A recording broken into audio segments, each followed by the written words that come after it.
ومن سيئات أعمالنا من يهده الله فلا مضل له ومن يضلل فلا هادي له أشهد أن لا إله إلا الله وحده لا شريك له وأشهد أن محمدا عبده ورسوله لا نبي ورسول بعده يا أيها الذين آمنوا اتقوا الله حق تقاته ولا تموتن إلا وأنتم مسلمون يا أيها الناس اتقوا ربكم الذي خلقكم من نفس واحدة وخلق منها زوجها وبث منهما رجالا كثيرا ونساء واتقوا الله الذي تساءلون به والأرحام إن الله كان عليكم رقيبا أما بعد فإن أصدق الحديث كتاب الله وخير الهدي هدي محمد صلى الله عليه وسلم وشر الأمور محدثاتها فإن كل محدثة بدعة فإن كل بدعة ضلالة وكل ضلالة في النار Ikhwani wa akhwati azanallahu wa iyyakum. Alhamdulillah, puji syukur hanya milik Allah Subhanahu wa taala, karena yang berhak kita syukurin. Kita patut mengucapkan alhamdulillah. Ucapan syukur hanya milik Allah Subhanahu wa taala. Karena dialah yang telah memberikan rezeki, yang telah mengatur kita, yang telah mengurusi segala keperluan kita. Maka sepantasnya kita sebagai seorang hambanya Allah yang bertakwa, insya Allah harus memperbanyak ucapkan alhamdulillah. Salawat serta salam kita panjatkan kepada kekasih kita, baginda kita Rasulullah Sallallahu Alaihi Wasallam beserta keluarganya, kerabatnya, dan juga umatnya yang senantiasa berada di atas sunnahnya hingga hari kiamat kelak. Dan kita setiap hari alhamdulillah dengan izin Allah Subhanahu wa taala dimudahkan oleh Allah untuk salat. Dan dari salat itu ada ayat yang menyebutkan ihdinas shiratal mustaqim, tunjukilah kami jalan yang lurus. Jalan yang lurus itu sebagaimana firman Allah Subhanahu wa taala, wa may yuti'illaha wa rasulahu fa ulaika ma'al ladzina an'ama Allahu 'alaihim minan nabiyyin was-siddiqin wasyuhada was-shalihin wa hasuna ulaika rafiqa. Jadi kalau kita ingin mendapatkan jalan yang lurus, ya, shiratal mustaqim, shiratal ladzina an'amta 'alaihim, itu jalannya orang-orang yang telah berikan karunia nikmat kepada mereka. Kita pengen mendapatkan kenikmatan dari Allah. Bukan berarti kenikmatan itu dalam masalah duniawi. Banyak orang beranggapan kenikmatan itu hanya masalah duniawi saja. Mendapatkan kekayaan, mendapatkan mobil, rumah, istri yang cantik, ya, kemudian suami yang ganteng. Demikian pula dia mendapatkan makanan-makanan yang enak, punya tabungan yang bermiliar-miliar. Ini orang beranggapan bahwasanya kenikmatan itu barometernya adalah dunia. Ya, ukurannya itu adalah dunia. Akan tetapi kenikmatan sejatinya adalah ketika seseorang itu bertakwa kepada Allah Subhanahu wa taala. Seperti orang-orang yang dikaruniai nikmat. Siapakah orang-orang tersebut yang telah Allah Subhanahu wa taala karuniai nikmat buat mereka? Ya. Kita ingin tahu siapa sih mereka? Yaitu wa may yuti'illaha war rasul. Orang yang taat kepada Allah dan juga Rasul. Apapun yang dikatakan oleh Allah, apapun yang diucapkan oleh Rasulullah Sallallahu Alaihi Wasallam, maka kita sami'na wa ata'na. Enggak usah pakai logika, enggak usah pakai penelitian segala. Kalau orang kafir, mereka masuk ke dalam agama Islam, ada yang mereka melakukan penelitian terlebih dahulu terhadap ayat-ayat Allah Subhanahu wa taala.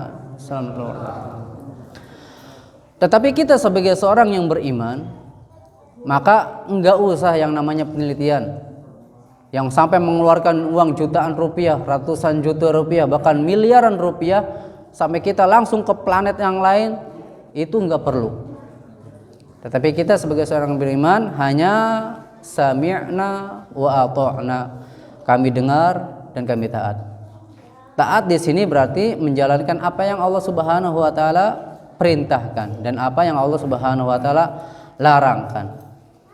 Karena segala apa yang Allah perintahkan dan segala apa yang Allah larang itu sejatinya baik buat kita. Enggak ada apa yang Allah perintahkan, Allah yang larang itu buruk buat kita. Akan tetapi menurut kita itu buruk. Sebagian surat Al-Baqarah Allah Ta'ala berfirman, wa asa rabbukum wa asa an tuhibbu syai'an wa asa an takrahu syai'an wa huwa khairul lakum. Kalian beranggapan itu buruk bagi kalian, tapi sejatinya itu baik buat kalian. Itu anggapan kita itu buruk, tapi ternyata itu adalah baik. Seperti halnya ketika seseorang, ya Allah berikan saya bunga yang indah, tetapi Allah malah berikan bunga kaktus. Ya Allah berikan saya hewan yang cantik, tetapi Allah Subhanahu wa Ta'ala berikan ulat. Ya, dikasih kaktus sama ulat. Lah kok beda dengan apa yang kita minta? Beda dengan apa yang kita doakan kepada Allah Subhanahu wa Ta'ala. Katanya Allah itu Maha menerima doa-doa kita, mengijabah doa-doa kita. Ternyata kalau kita sabar, kita akan tahu hikmahnya. Nanti kaktus tersebut itu akan berbuah, berbunga dengan bunga yang cantik. Ada bunganya kaktus itu. Bahkan di rumah-rumah juga ada yang sampai menanam kaktus karena emang nanti ada kecantikan di situ. Demikian pula ulat.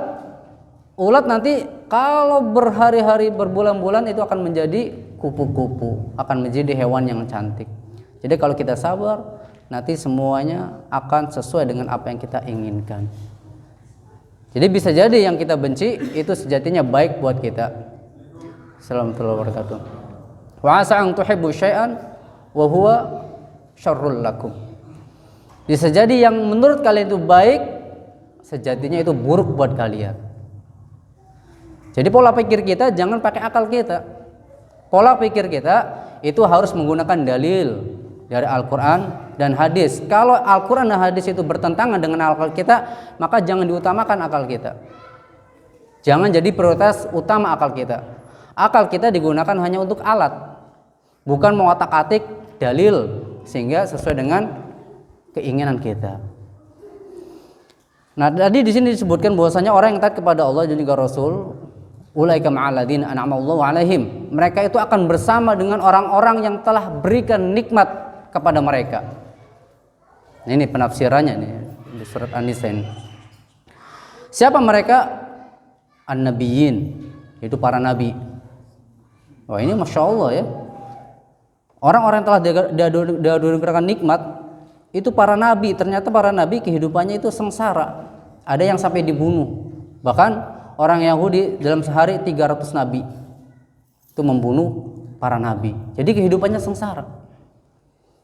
Ternyata kenikmatan itu bukan memiliki uang yang banyak, ya, memiliki tabungan yang luar biasa, rumah mewah, tidak. Tetapi para nabi ya, yang kehidupannya sengsara, ternyata disebutkan dalam firman tersebut Allah Subhanahu wa Ta'ala mengatakan bahwasanya mereka telah diberikan nikmat, ya, Masya Allah. Walaupun sengsara, tetapi mereka ini, ya, alaihimussalam, itu merasa nikmat. Apalagi nanti nikmatnya itu berupa surga dan melihat wajah Allah Subhanahu wa Ta'ala. Kemudian orang yang kedua adalah wasiddiqin, orang-orang yang jujur, orang-orang yang senantiasa ucapannya itu benar, tidak menutupkan kebenaran, tidak menutupi kebenaran. Yang dia sampaikan adalah qala Allah wa qala Rasul wa qala sahabat. Firman Allah, sabda Rasulullah, dan juga perkataan para sahabat. Pahit emang ketika kita mengucapkan itu tidak sesuai dengan kebanyakan masyarakat kita, pahit rasanya. Tetapi inilah kebenaran. Kalau hadisnya mengatakan demikian, kita sampaikan kepada mereka. Kalau bertentangan, berarti belum sampai waktunya mereka itu mendapatkan hidayah. Dan kita tidak boleh putus asa untuk mendakwahi mereka. Senantiasa mendakwahi dan juga senantiasa mendoakan kebaikan buat mereka. Kemudian wasyuhada, orang ketiga adalah orang-orang yang mati syahid.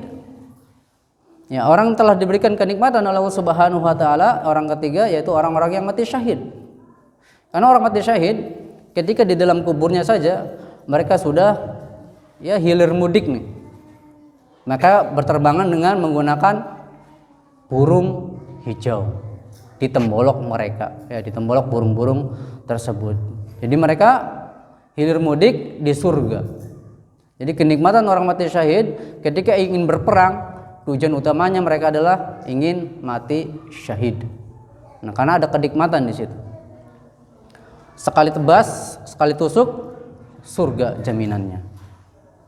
Kemudian wassolihin, orang-orang yang soleh.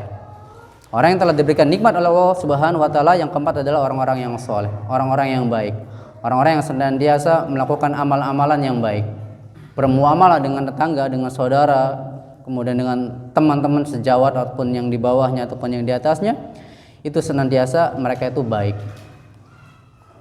Wa hasuna ulaika rafiqa, dan mereka ini itu teman-teman yang terbaik. Jadi teman-teman yang terbaik itu cuma ada 4 kriterianya. Para nabi, dan kita harus tahu ya, dengan biografi mereka, seluk-beluk mereka, biar kita bisa mengikuti para nabi alaihimussalam. Kemudian para siddiqin, kemudian para syuhada. Yang keempat, orang-orang yang soleh. Nah, ikutilah mereka, karena mereka yang sudah mendapatkan kenikmatan dari Allah Subhanahu wa taala. Bahkan dijanjikan surga buat mereka. Ya, mudah-mudahan kita termasuk orang 4 ini. Amin ya rabbal alamin. Baik. Kita masuk ke pembahasan kitab Al-Adabul Mufrad yang dikarang oleh Imam atau ditulis oleh Imam Al-Bukhari rahimahullahu taala. Kitab ini itu berisikan tentang adab-adab yang diriwayatkan oleh Imam Al-Bukhari. Jadi semuanya adalah hadis dari Rasulullah sallallahu alaihi wasallam. Baik, kita sudah masuk pertemuan yang lalu bab 131, babu at-tahabu bainan nas, saling mencintai antara manusia. Di dalam hadis yang ke-260 ini kita lanjutkan hadisnya. Qala mu'allif rahimahullahu taala, hadatsana Muhammad bin Ubaid, telah menceritakan kepada kami Muhammad bin Ubaid. Qala, dia berkata, hadatsana Anas bin Iyad, mengkabarkan kepada kami atau menceritakan kepada kami Anas bin Iyad an Ibrahim bin Abi Usaid, dari Ibrahim bin Abi Usaid, mithlah, yaitu seperti hadis yang di atas, yaitu walladzi nafsi biadihi. Kita sudah jelaskan hadisnya, tapi untuk murojaah, walladzi nafsi biadihi la tadkhul jannah hatta tuslimu, demi jiwaku yang berada di tangannya, tidaklah kalian itu masuk surga sampai kalian itu saling masuk Islam atau berislam terlebih dahulu. Wala tuslimu hatta tahabbu, tidaklah kalian itu berislam sampai kalian itu saling mencintai. Jadi kalau kita sesama saudara, sesama manusia, apalagi orang-orang yang beriman, maka kita saling mencintai, harus saling mencintai, tidak boleh saling musuh-musuhan. Afsu salam tahabu, tebarkanlah salam, kalian itu akan saling mencintai. Wa yakum al-bughdha fa innaha hiyal haliqah, jauhilah dari kalian itu sifat benci, karena sifat benci itu akan memangkas atau memotong. La aqulu lakum tahliqu sya'ra, saya tidak katakan kepada kalian itu akan mencukur rambut, walakin tahliqud din, akan tetapi sifat benci itu akan memotong atau memangkas agama. Jadi amalan-amalan kita itu akan hilang kalau kita benci terhadap tetangga kita, terhadap teman kita, terhadap saudara kita, apalagi terhadap orang tua kita. Maka kalau kita masih ada sifat benci di dalam diri kita, itu akan memangkas amalan-amalan kita. Maka kasihan ya, berpuluh-puluh tahun kita beramal itu akan hilang disebabkan kebencian kita terhadap saudara kita yang muslim. Kita masuk ke bab 132, babul ulfah. Ya, bab yang menjelaskan tentang persatuan,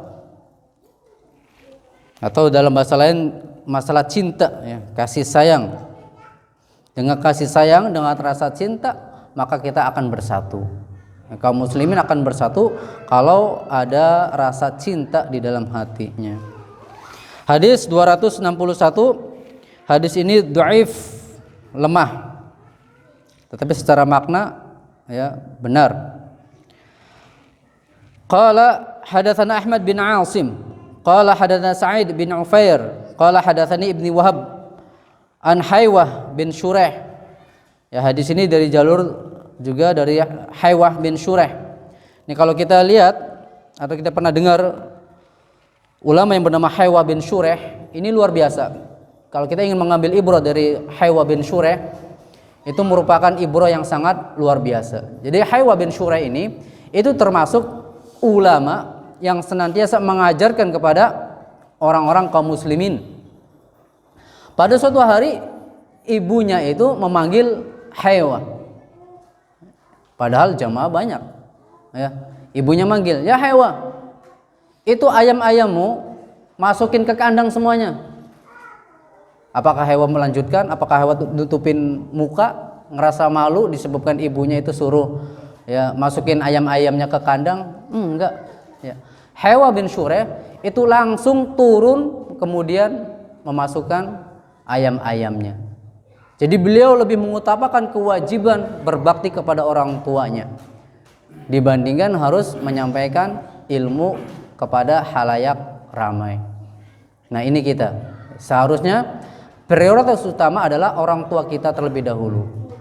Apa yang disebutkan, apa yang diperintahkan oleh orang tua, kalau perintahnya tersebut itu tidak bertentangan dengan syariat Islam, maka kita langsung selesaikan pekerjaan kita, hentikan dulu ya, jangan selesaikan dulu, hentikan dulu, kemudian langsung menunaikan apa yang disuruh oleh orang tua kita. Jangan ada kata-kata nanti dulu, ganggu saja dan lain sebagainya. Ini nggak boleh. Ketika orang tua itu menyuruh, ya langsung kerjakan.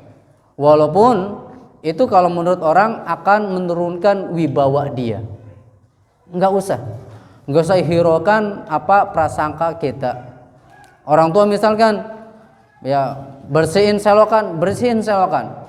Orang tua misalkan suruh bersihin kandang, walaupun kita seorang tokoh, ya, seorang yang dipandang oleh masyarakat, tetapi orang tua menyuruh maka lakukan selama perintah tersebut itu tidak bertentangan dengan syariat. La ta'ata li makhluqin, tidak ada ketaatan kepada makhluk bi maksiatil khaliq, dalam bermaksiat kepada al khaliq, sang pencipta, yaitu Allah Subhanahu wa taala.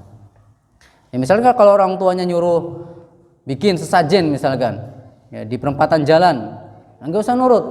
Kenapa? Karena masalah peribadatan itu hanya untuk Allah Subhanahu wa taala semata. Kalau sesajen itu untuk siapa? Untuk penunggu, untuk jin. Ya. Itu enggak usah nurut. Ya bilang saja, saya bisa melakukan apa yang diperintahkan oleh ibu, bapak. Yang penting jangan melakukan hal-hal yang tidak ada syariatnya dari Rasulullah SAW, bahkan bertentangan dengan syariat Islam. Misalkan orang tua nyuruh beli minuman keras, ya, maka kita nggak boleh nurut. Saya mau nurut kalau bapak ibu nyuruh beliin air RO misalkan, nggak apa-apa beli RO mah. Tapi kalau sampai disuruh untuk membeli minuman keras, beli gaple ya, biar buat melekan, ini nggak usah nurut. Kenapa? Karena ini akan mendatangkan kemaksiatan. Kemaksiatan kepada siapa? Allah Subhanahu wa taala. Ya. Maka sekali lagi kita tanamkan tauhid kita, keyakinan kita kepada Allah Subhanahu wa taala, bahwasanya Allah yang telah memberikan kenikmatan kepada kita. Allah yang akan memberikan kenikmatan, Allah pula yang akan memberikan kesengsaraan. Maka semuanya kita sandarkan kepada Allah Subhanahu wa taala, bukan kepada makhluk. Ya, kalau orang tua menyuruh misalkan pergi ke dukun, pergi ke mbah fulan, pergi ke paranormal fulan, itu enggak usah nurut ya. Tapi kita langsung dakwahkan kepada ibu dengan lemah lembut. Jangan mentah-mentah langsung dengan dalil ini fulan. Ini enggak boleh. Tapi dengan lemah lembut. Mudah-mudahan dengan lemah lembut tersebut itu bisa paham orang tua kita. Ya.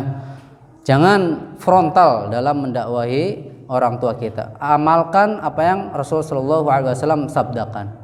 Bukan dengan langsung mendalilkan, bukan langsung menggurui, tapi langsung amalkan apa yang dicontohkan oleh Rasulullah SAW. Kita bermuamalah dengan orang tua kita dengan muamalah yang lembut, yang baik, jangan kasar. Nggak boleh kasar sama orang tua, sama saudara, sama tetangga, dan kaum muslimin semuanya. Bahkan orang kafir pun dalam masalah muamalah kita enggak boleh berbuat kasar. Menang-menang tetangga kita kafir, kemudian langsung diserampang. Ya, ayamnya diserampang, apalagi mangganya diambil, ini enggak boleh, haram. Ya, seorang muslim itu sampai melakukan hal-hal demikian. Tapi kalau masalah agama, kita berlepas diri dari mereka. Nah, ini Haywah bin Shureh, orang yang taat kepada orang tuanya walaupun seorang ulama. Ya, kemudian ibunya menyuruh agar memasukkan ayam-ayam ke kandangnya, Haywah tetap nurut apa yang dikatakan oleh ibunya tersebut. Kemudian an Dirraj an Isa bin Hilal As-Sadafi an Abdullah bin Amr bin Al-As. Ini Abdullah bin Amr bin Al-As termasuk pemuda yang cerdas, sahabat Nabi Shallallahu Alaihi Wasallam. Nah, masuk Islamnya bareng sama Khalid bin Walid. Nah, termasuk orang yang masalah birokrasinya itu pinter, ngomongnya itu pinter, delegasi lah. Ya, utusannya Rasulullah Shallallahu Alaihi Wasallam diantaranya adalah Abdullah bin Amr bin Al-As. Jadi kalau Rasulullah itu mewahyukan turun wahyu firman Allah Subhanahu Wa Taala, itu langsung dihafal oleh Abdullah bin Amr bin Al-As. Jadi beliau itu tanpa membaca pun sudah hafal apa yang difirmankan oleh Rasulullah Subhanahu wa taala. Nah, kecerdasannya luar biasa, bahkan beliau memiliki ya banyak kosakata dari negara-negara yang lain. Jadi bilingual ya namanya ya. Multi bahasa, banyak bahasa-bahasa yang dihafal oleh Abdullah bin Amr bin Al-As. Udah pinter, nah, kemudian juga memiliki kedudukan waktu di Quraisy. Ketika di Quraisy memiliki kedudukan, maka ketika masuk Islam, maka Abdullah bin Amr bin Al-As pun memiliki kedudukan di dalam Islamnya sebagai delegasinya Rasul sallallahu alaihi wasallam. Ani Nabi sallallahu alaihi wasallam qala, dari Nabi sallallahu alaihi wasallam bersabda, "Inna ruhal mu'minain la yaltaqiyani fi masirati yaum." Bahwasanya ruh orang mukmin, orang beriman itu saling bertemu. Ya, dua ruh orang beriman itu saling bertemu setiap harinya. Ya. Wa ma ra'a ahaduhuma sahibahu. Akan tetapi ya keduanya tersebut, ruhnya tersebut itu tidak bisa melihat ruh saudaranya yang lain. Jadi pada setiap harinya dua ruh itu saling bertemu. Bahkan kalau di dalam satu komplek berarti lebih banyak lagi. Akan tetapi satu dengan yang lainnya kita tidak tahu ruhnya temannya itu seperti apa. Ya. Ini masalah gaib. Masalah gaib. Akan tetapi kita harus meyakini apa yang disabdakan oleh Rasulullah sallallahu alaihi wasallam bahwasanya di dalam diri kita itu ada ruh. Tetapi ruh itu tangannya, apakah tangannya seperti ini? Ya, kakinya seperti ini, mukanya seperti ini, wallahu ta'ala a'lam. Hanya Allah yang tahu masalah ruh. Baik, masuk ke hadis yang ke-262, hadisnya sahih. Qala hadatsana Abdullah bin Muhammad, menceritakan kepada kami Abdullah bin Muhammad, qala dia berkata hadatsana Sufyan, menceritakan kepada Sufyan an Ibrahim bin Maisarah, dari Ibrahim bin Maisarah, an Tawus, dari Tawus. Ya, Tawus juga seorang ulama yang besar ya. Bahkan beliau itu sampai 40 haji, berkali-kali beliau melakukan ibadah haji karena beliau senangnya untuk melakukan ibadah. An Ibnu Abbas, dari Ibnu Abbas, ini sahabat Nabi sallallahu alaihi wasallam, ahli tafsir. Ya, ahli tafsir. Kemudian ahli fikih. Pengajar dari kalangan para sahabat, ulamanya para sahabat, di antaranya adalah Abdullah Ibnu Abbas. Qala, dia berkata, an-ni'amu tukfar. Kenikmatan-kenikmatan tersebut itu diingkari. Ya. Jadi manusia itu kebanyakan mereka ingkar terhadap nikmat-nikmat Allah Subhanahu wa taala. Kalaulah mereka mau mengimani, mensyukuri nikmat-nikmat Allah Subhanahu wa taala, niscaya orang-orang banyak beribadah kepada Allah Subhanahu wa taala. Akan tetapi hakikatnya, kenyataannya, yang paling banyak siapa? Orang kafir apa orang muslim? Orang kafir. Orang muslim hanya beberapa persen saja. Ya, bisa menduduki kedudukan ya, nomor 4 kalau nggak salah. Sedangkan yang sisanya itu adalah orang-orang kafir. Di bawah muslim pula banyakkan orang kafir. Jadi kalau persentasinya itu orang muslim sedikit. Ya, wa qalilun min ibadiya sakur. Sangat sedikit dari hamba-hambaku yang bersyukur kepada Allah Subhanahu wa taala. Nah, sangat sedikit sekali. Maka emang benar ya apa yang difirmankan Allah Subhanahu wa taala bahwasanya sangat sedikit dari hamba-hamba Allah Subhanahu wa taala itu yang bersyukur. Nah, kita saja yang sering sholat saja masih suka ingkar terhadap nikmat-nikmat Allah Subhanahu wa taala. Apalagi orang-orang yang tidak pernah sholat, yang jauh daripada sholat, bahkan tidak mengimani adanya Allah dan juga Rasulullah. Lebih-lebih lagi mereka itu ingkar terhadap nikmat-nikmat Allah Subhanahu wa taala. Kita sudah dikasih kenikmatan mata, akan tetapi mata kita digunakan buat untuk beribadah kepada Allah, bukan untuk berzikir kepada Allah, bukan untuk membaca ayat Al-Qur'an, membaca kitab-kitab para ulama, membaca kitab-kitab para asatidz yang mulia. Akan tetapi mata ini digunakan untuk bermaksiat kepada Allah Subhanahu wa taala. Ini termasuk kufur nikmat. Ya, nikmat mata akan tetapi digunakan untuk sesuatu kemaksiatan.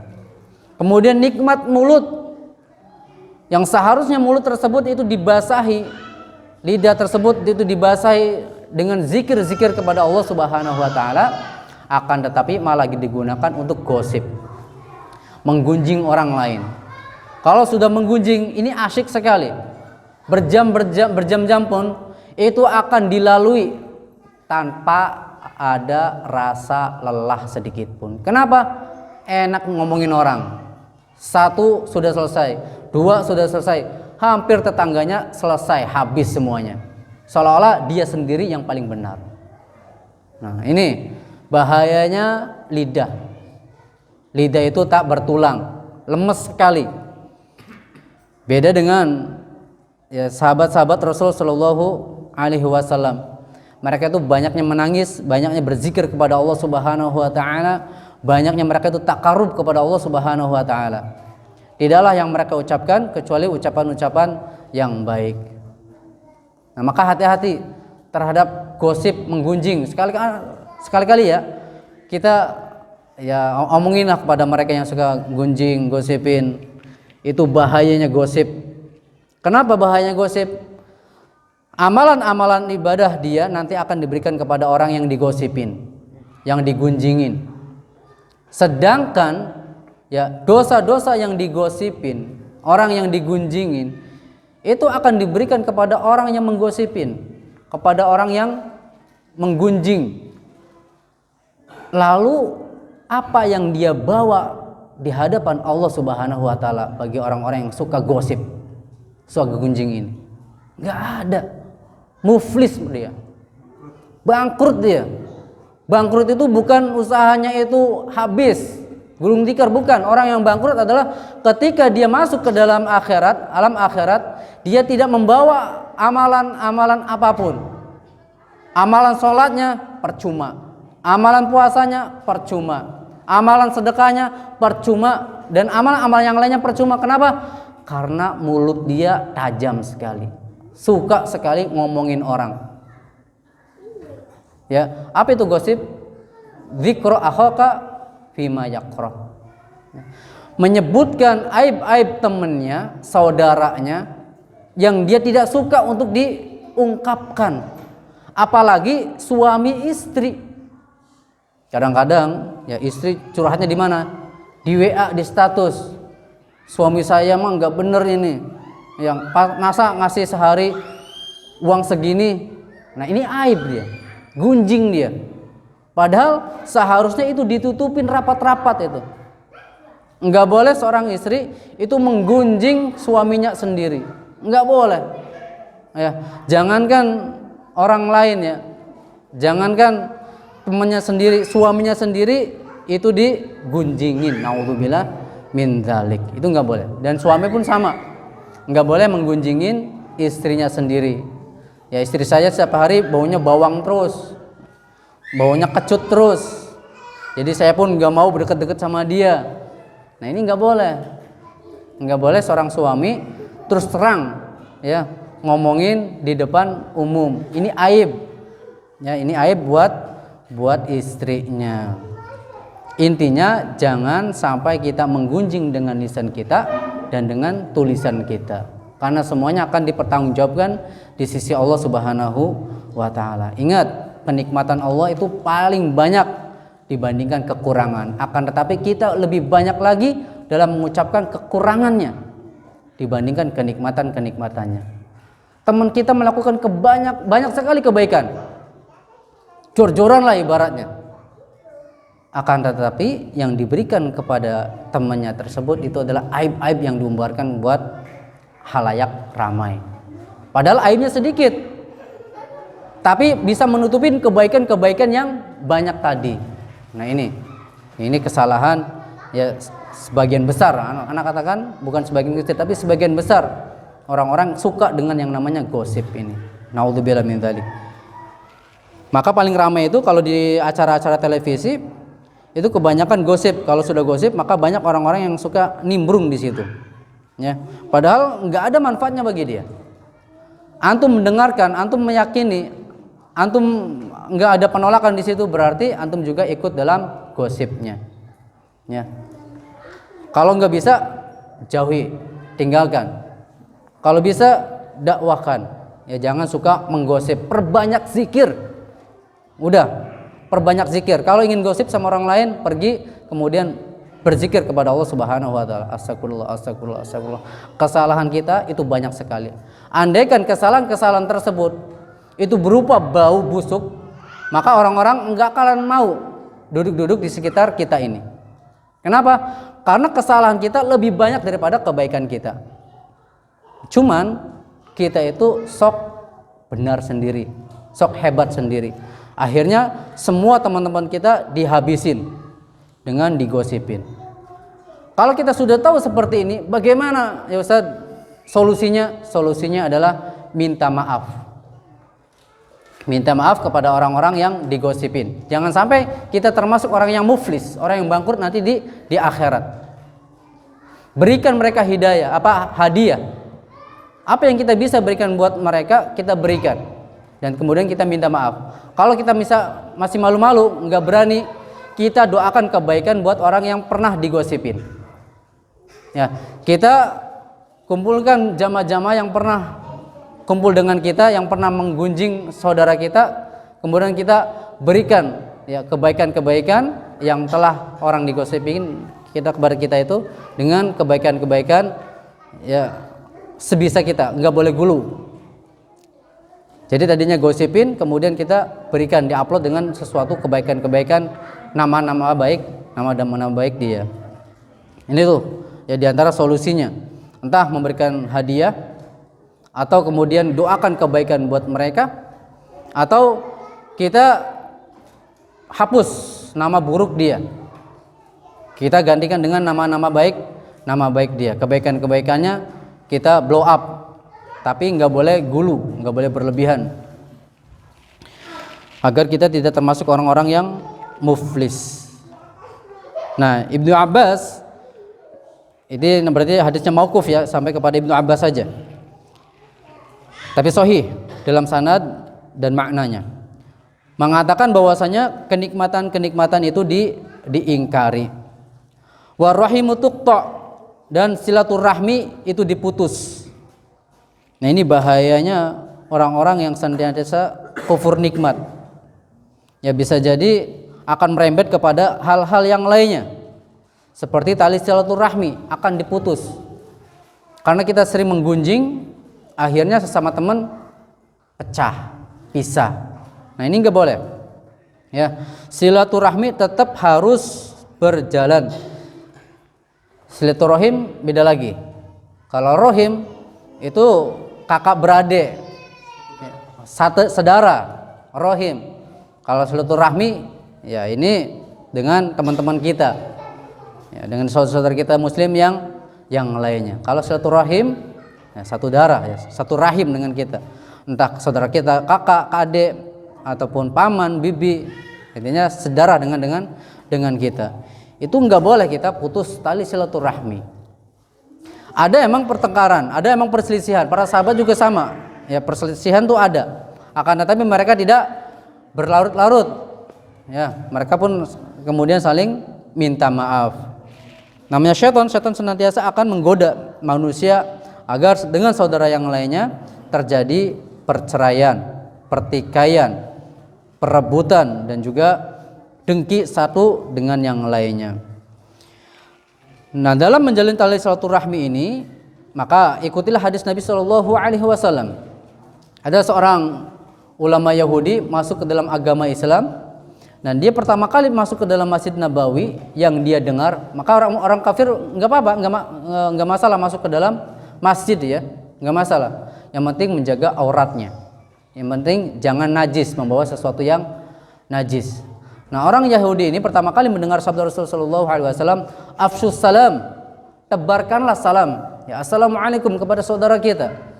Jangan pasang raut muka lempeng. Ya, musem masam ya. Mukanya itu serem. Ya, mentang-mentang udah jenggotan ini garang aja bawaannya. Ini nggak boleh. Tetapi sama saudara muslim maupun saudara kandung itu harus mengucapkan salam. Ya, afsus salam bainakum. Ucapkanlah salam, assalamualaikum. Ya, assalamualaikum assalamualaikum warahmatullahi wabarakatuh. Bekhair ente, wah itu nggak apa-apa, nggak masalah. Biar terjadi kehangatan antara kita. Ya, emang ada orang-orang yang di luar ya firqah kita. Ya entah dia orang-orang yang sufi, kemudian Asy'ariyah dan lain sebagainya, Mu'tazilah dan lain sebagainya, LDII. Oh ya wallah alam, mereka itu udah keluar atau enggak dari agama Islam. Tapi kalau secara zahir aja, kita pandang secara zahir ya, karena kita itu bukan seorang ulama. Karena yang bisa mengkafirkan, yang bisa memurtadkan, yang bisa memusyrikan itu hanya ulama, bukan kita. Ya. Bukan kelasnya, kita itu orang awam, orang-orang awam. Kita nggak boleh mengatakan mereka itu kafir. Mereka itu musyrik. Kalau amaliyahnya iya seperti itu. Ya, amaliyahnya memang seperti itu. Misalnya amalia-amalia syirik dan lain sebagainya. Tapi kita nggak boleh langsung menjustis, menghukumi bahwasanya orang itu kafir dan sebagainya. Ya kepada mereka tetap, ya, karena kita sebagai orang awam mengucapkan salam kepada mereka. Ya orang-orang yang di luar pemahaman kita, ya tetap kita mengucapkan salam karena mereka masih melakukan sholat. Tapi kalau secara batin, wallahu taala alam, ya kita bukan kelasnya, kita bukan kelasnya. Kemudian wat'imut ta'am, berikan makanan. Ya, sering memberikan makanan, ya. Sering traktir, bukan minta ditraktir. Kalau minta ditraktir berarti dia termasuk orang yang miskin. Ya. Dari safar apa oleh-olehnya berarti termasuk orang miskin. Traktir saya dong berarti termasuk orang miskin. Tapi justru kita yang harus menawarkan diri, ayo makan-makan bareng mama kita, kasih makan. Nah ini Rasulullah Shallallahu Alaihi Wasallam, wat'imut ta'am, berikanlah makanan, ya. Siapapun mereka, entah kaya, entah sedang, entah miskin, ya boleh, nggak apa-apa, nggak masalah kita memberikan makanan kepada mereka. Apalagi yang kita berikan makanan adalah orang-orang yang senantiasa melakukan ibadah sholat. Ketika itu sudah menjadi daging, ya, maka kita pun akan mendapatkan pahalanya. Entah makanan, entah minuman, ya minum air putih misalkan, itu nggak masalah, nggak apa-apa. Ya itu akan menjadi pahala buat kita. Maka berilah makanan buat orang-orang yang muslim. Terus bagaimana memberikan makan kepada orang kafir? Enggak apa-apa, boleh, enggak masalah. Itu dalam bentuk muamalah kita kepada mereka. Mudah-mudahan kalau kita berbuat baik kepada mereka, mereka pun mau masuk ke dalam agama Islam. Tapi kalau kita sudah sangar, ya, kemudian kita udah sengit sama mereka, bagaimana mungkin mereka masuk ke dalam agama Islam? Kitanya saja sudah bengis, ya, raut mukanya, enggak pernah memberikan makanan, enggak pernah memberikan hadiah buat mereka. Rasulullah SAW pun pernah memberikan hadiah yang sangat besar sekali, padahal Rasulullah dizalimin, ya, pakai selendang, kemudian selendangnya ditarik dari belakang oleh orang-orang musyrik. Mereka mintanya apa? Kambing. Nggak tanggung-tanggung kambing. Kambing kalau sekarang harganya berapa? 2 juta. Ya. Sekitar 2 jutaan lah. Paling banter 1 juta. minta kambing. Rasulullah tidak ngasih satu kambing, akan tetapi semua kambingnya diberikan kepada orang tersebut. Nah, itu Rasulullah SAW memberikannya bukan kepada orang muslim saja, bahkan orang musyrik pun, orang yang belum masuk ke dalam agama Islam pun itu diberikan oleh Rasulullah SAW. Akhirnya apa? Dia pulang ke kampung halamannya, ke kabilahnya, kemudian dia dakwahi bahwasanya dulu Muhammad adalah orang yang sangat saya benci, tetapi sekarang Muhammad termasuk orang paling saya cintai. Akhirnya satu kabilah semuanya masuk ke dalam agama Islam. Ya, inilah yang dicontohkan oleh Rasulullah SAW. Kepada orang yang non muslim pun kita harus berbuat baik. Mudah-mudahan dengan berbuat baik kita bisa memasukkan dia ke dalam agama Islam. Maka jangan pasang muka bengis. Ya. Kemudian wasilul arham, sambunglah tali silaturahmi. Walaupun misalkan ada kakak kita benci kepada kita, adik kita benci kepada kita, ini berarti dia telah memutus tali silaturahmi, silaturahim. Ya. Tetapi kita yang sudah kenal hadisnya, wasilul arham, sambunglah tali silaturahmi. Enggak masalah mereka benci kepada kita, tetapi kita tetap menjalin tali silaturahim kepada mereka. Mudah-mudahan kita berbuat baik, akhirnya mereka pun luluh juga. Ya, luluh juga. Dan banyak kisah-kisah orang-orang yang dengan akhlak kita, adab kita yang baik, ya, seperti yang dicontohkan oleh Rasulullah SAW, akhirnya mereka pun dapat hidayah. Ya, satu keluarga semuanya bermanhaj salaf. Ya, alhamdulillah semuanya ikut kajian. Akhirnya dengan wasilah dia tersebut, dengan adab, dengan akhlaknya, orang-orang mendapatkan hidayahnya. Maka pentingnya kita itu menjaga akhlak dan adab. Jangan mentang-mentang kita sudah sunnah, ya, udah jenggotan, udah cingkrangan, yang perempuannya sudah bercadar, kemudian di luar mereka kita nggak mau berbaur. Nah, ini nggak boleh. Kita tetap berbaur dengan mereka, kita ajak mereka agar mereka bisa mengenal sunnah-sunnah Rasulullah SAW. Dengan apa caranya? Di antaranya adalah dengan adab kita, dengan akhlak kita. Di hadis yang terakhirnya, ya, Rasulullah SAW yang pertama tadi afsus salam, kemudian memberikan makan, kemudian menyambung tali silaturahmi, ya, silaturahmi dan silaturahim, dan yang terakhir wa qiyamul lail wa shallu bil laili wan nasun niyam. Salatlah di malam hari, sedangkan manusia yang lain itu tertidur. Dan kebanyakan manusia yang lain itu tertidur. Wadkhulul jannata bisalam.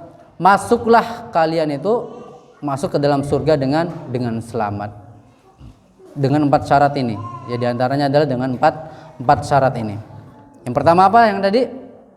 Mengucapkan salam, menebarkan salam. Kemudian memberi makan. Yang ketiga, menyambung tali silaturahim. Yang keempat, salat malam. Wa qomul bilail wan nasun niyam, salat malam. Sedangkan para manusia sedang tertidur. Nah, Rasulullah SAW walaupun sudah dijamin masuk surga, itu 11 rakaat salat malamnya itu sudah dijamin masuk ke dalam surga. Ya.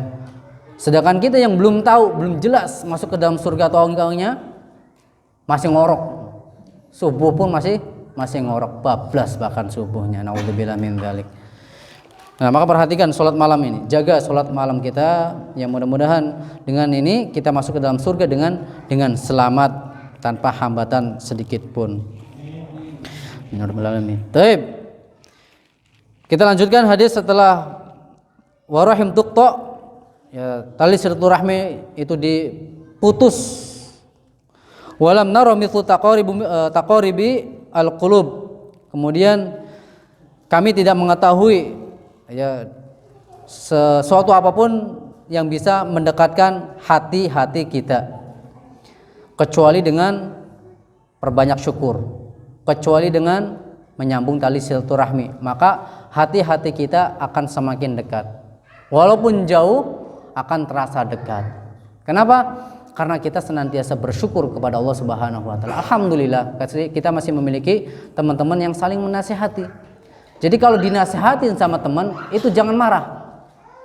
Bahkan Umar bin Al-Khattab radhiyallahu anhu itu sangat suka terhadap orang yang senantiasa memberikan masukan buat dia, yang mengkritik tapi dalam kebaikan kritikannya. Itu lebih suka daripada orang-orang yang senantiasa memuji dia.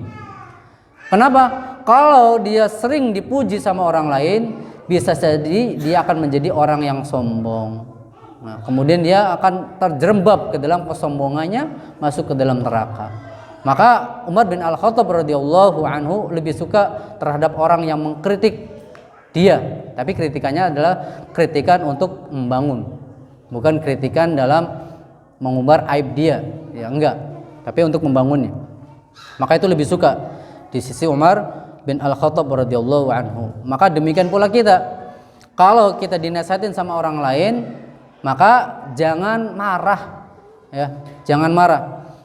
Kalau emang nasihatnya itu qala Allah wa qala Rasul wa qala sahabat, apa yang difirmankan oleh Allah, apa yang disabdakan oleh Rasulullah, dan apa yang disabdakan oleh para sahabat, maka kita harus menerima, harus lapang dada. Enggak boleh egois ketika saudara-saudara kita, sahabat-sahabat kita itu memberikan masukan atau kritikan yang membangun buat kita. Nah, kita masuk ke hadis yang ke-263. Hadis 263 itu derajatnya dhaif, lemah. Qala hadatsana Furwah bin Abi Al-Maghra. Qala, dia berkata hadatsana Al-Qasim, menceritakan kepada kami Al-Qasim bin Malik, ya Qasim bin Malik, an Abdullah bin Aun, an Umar bin Ishaq, dari Umar bin Ishaq, qala, dia berkata kunna natahaddatsy anna awwala ma yurfa'u minan nasi al-ulfa. Dulu kami itu bercakap-cakap, ngobrol-ngobrol. Jadi enggak masalah ngariung, ya, kumpul-kumpul itu enggak masalah. Tetapi dalam masalah agama, bukan masalah kemaksiatan. Bahwasanya, ya, dalam percakapan ini mereka mengatakan bahwasanya yang pertama kali nanti yang diangkat oleh Allah Subhanahu wa taala dari manusia itu adalah kecintaan. Jadi kalau udah nggak ada rasa cinta lagi, ya, dari terhadap saudara kita, sahabat kita, maka ini sudah akhir zaman. Sudah waktunya bumi ini dihancurkan. Sudah waktunya langit-langit ini akan bercerai-berai. Nanti semuanya akan nubruk, nggak ada gravitasi lagi, ya, menghancurkan bumi. Kemudian gunung-gunung akan berhamburan seperti debu-debu yang berterbangan. Jadi yang pertama kali nanti yang diangkat, ya, oleh Allah Subhanahu wa taala dari manusia diantaranya adalah kecintaan. Maka sering-seringlah kita mengatakan kepada saudara kita, uhibbuka fillah, saya mencintaimu karena Allah Subhanahu wa taala. Dijawab sama temannya lagi, ahabbakalladzi ahbabtani lah. Ya, mudah-mudahan Allah Subhanahu wa taala mencintaimu sebagaimana engkau telah mencintaiku karena Allah Subhanahu wa taala. Jadi ada rasa cinta kita kepada sahabat kita. Kenapa? Cinta karena keimanannya, cinta karena kesolehannya, cinta karena ibadah-ibadahnya kepada Allah Subhanahu wa taala. Ya, wallahu taala a'lam. Nah, ini dhaif secara sanad, akan tetapi secara makna sahih. Taib, wallahu taala. Taib, silakan, mungkin ada yang ingin bertanya. Nah, silakan. Bismillah.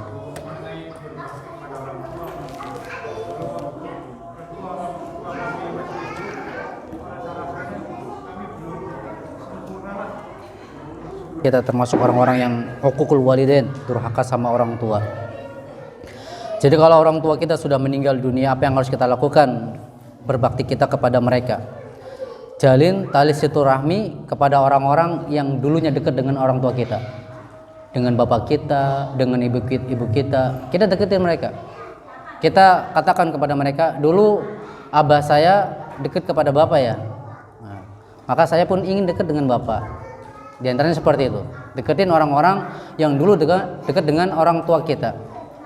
Kalau temannya itu teman yang nakal, deketin dengan mereka dengan akhlak kita, adab kita. Mudah-mudahan mereka itu dapat hidayah, ya, bukan mendukung kemaksiatannya, tapi deketin mereka dengan memberikan hadiah akhlak kita yang baik, yang mulia. Mudah-mudahan mereka dapat hidayah. Apalagi temannya adalah orang-orang yang soleh. Lebih-lebih lagi kita memberikan hidayahnya jor-joran.